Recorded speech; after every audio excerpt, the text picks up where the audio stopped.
Hitanao ny tena mahavariana aminao dia ianao tsy mba manday.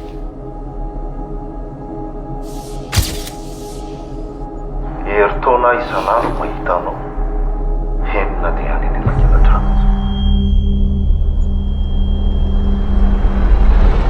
Tena hoe tsy manday mihitsy.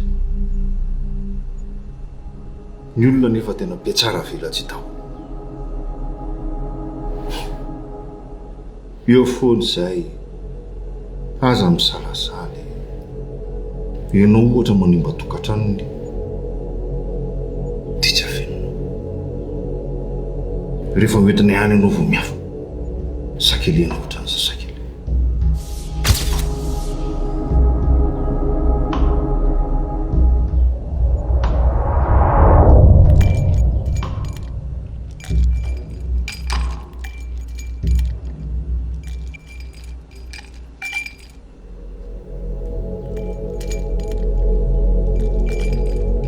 Efa haiko ny ao an-dohanao fa kosony maray ve dia animo.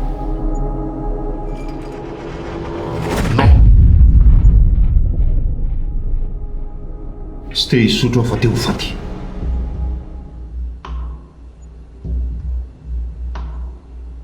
Ny olako ianao mahavita azy fa sady ela loatra ny mampitsara.